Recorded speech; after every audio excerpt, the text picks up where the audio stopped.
Breaking news. It's just been confirmed, and you'll see all the details in this video. Everything you need to know about US politics is here. Don't forget to subscribe to the channel and click the like button.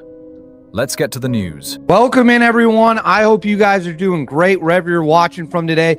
We have some more major updates about the possible war with Venezuela following the oil tanker being seized. Special planes, highly sophisticated planes, have discreetly and secretly been deployed to the theater for the war, and photos of the planes have leaked online. So I'm going to get into we're going to touch on the oil tanker real quick at the start. Then we are going to get into what these planes are, what their capabilities are, what they bring to the battlefield, and why this is such a critical development for the situation with Venezuela. Before we get into it, you guys know the drill. Please make sure to like and subscribe. Totally free, cost you guys nothing at all. Huge boost to the channel. Comment with your thoughts below. Let me know in the comments what you think of this situation. What difference will these planes make if the war with Venezuela goes hot? What do you think about the oil tanker being seized? Let me know in the comments below. Hit the bell, all notifications turned on. You won't miss a thing. And then right here, Instagram, David_Hookstead, X D Hookstead. That's where you can find me online. My DMs are wide open. Send me any tips you got. Now let's get into it. So I'm going to throw this up on the screen right away. This is the video on Wednesday. Today is Thursday, December 11th. On Wednesday, December 10th, President Trump announced an oil tanker had been seized off the coast of Venezuela. He claimed it is the biggest oil tanker ever seized in the history of the world. Why are we doing it? We are doing it to choke off the resources to the Maduro regime. If he doesn't have oil, if he can't export his oil, get his oil out of the country, then quite frankly, he is cooked. So let's go ahead and watch this right now. So you can see the helicopters coming in. They're rope propelling down. These are the U.S. forces taking the vessel on the move. They're fanning out, making their way to the control room. Guns up at the ready.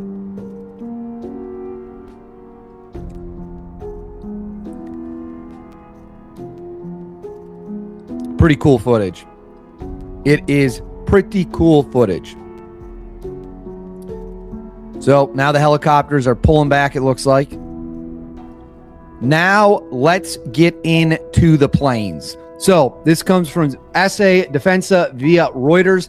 It says Jose Aponte de la Torre Airport, United States. That's in Puerto Rico. We now have visual confirmation of the arrival of 6 U.S. Navy EA-18 Growlers.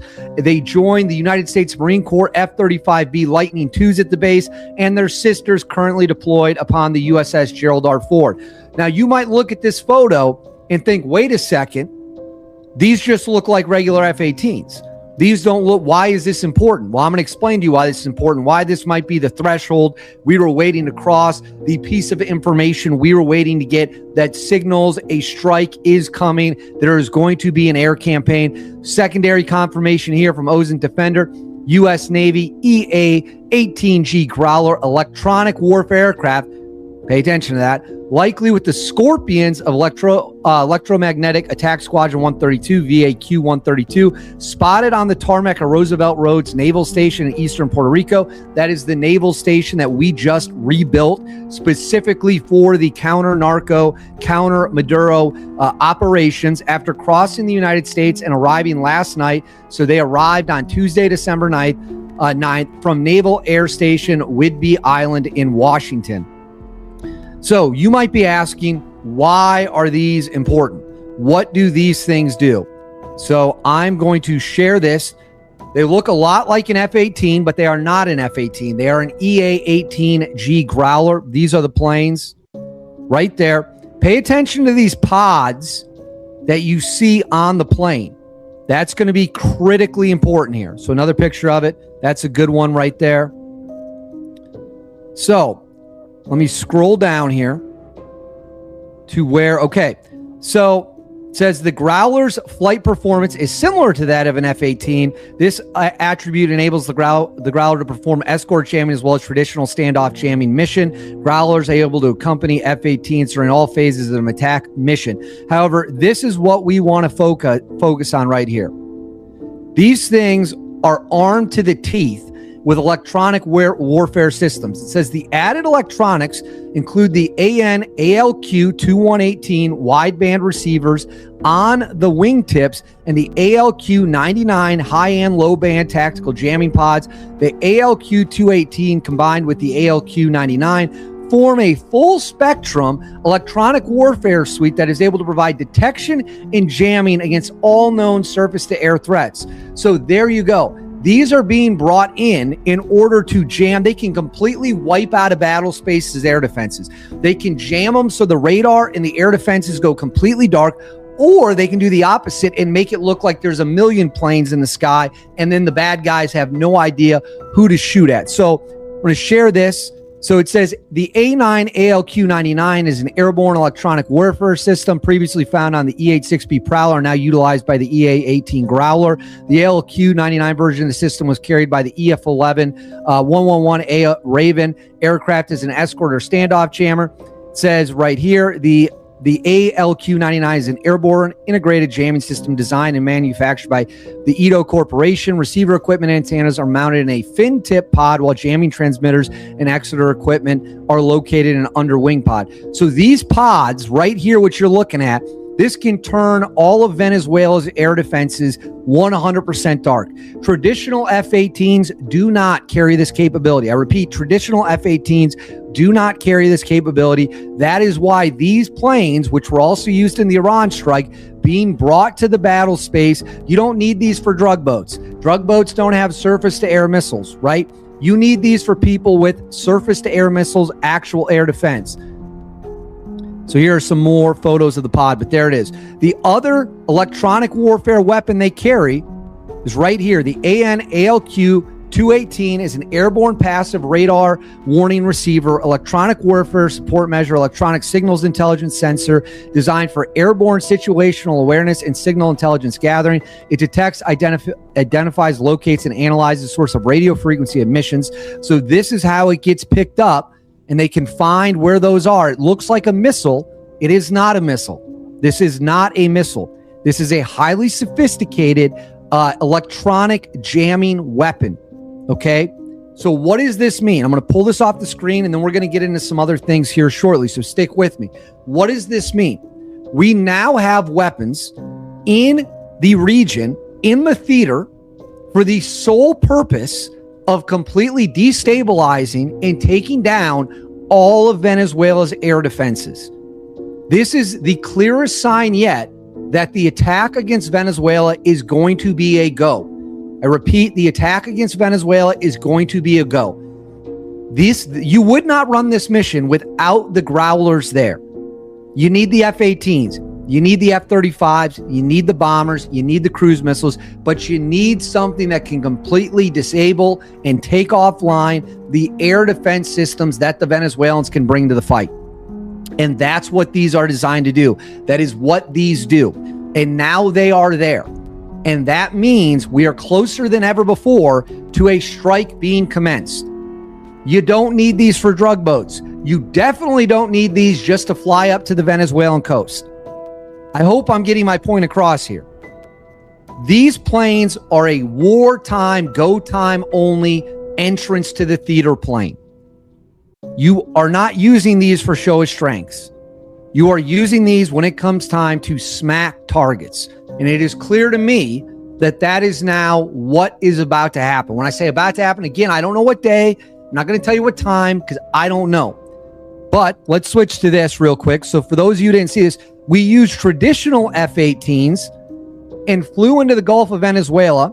So this further proves my point that you don't use these planes, the Growlers, for show of force missions. We got plenty of F-18s that can do that. And we did that on Tuesday, December 9th, by going into the Gulf of Venezuela, pissed off the Venezuelan government because they claim that is their airspace. We flew around it for a long time. They didn't do anything about it, which yet again shows they know that their planes against our planes results in all of their planes getting shot down. That is the fact of the matter. Now, on Machado, Maria Corina Machado, the opposition leader in Venezuela, we have new details. So I made a video about this morning on December 10th. We have new details about how Machado was able to get out of the country to safety and how she was able to get to a secure, at the time, unknown location. We now know she's in Norway, or on her way to Norway, which is huge because this is the woman who will be tasked with replacing Nicolas Maduro. It says Nobel Peace Prize winner Maria Corina Machado secretly left Venezuela, like I said, in a covert operation in a bid to get to Oslo in time to accept her award, but was forced to miss the ceremony because bad weather delayed her journey. A person familiar with the matter said Machado got out of Venezuela on Tuesday with help from some members. This is interesting. Some members of the Maduro regime, which some U.S. officials see as a sign of willingness to cooperate if Maduro leaves power, according to a person who was asked not to be identified, discussing private information. So the U.S. went in and snatched her up in a boat and got her to Curacao.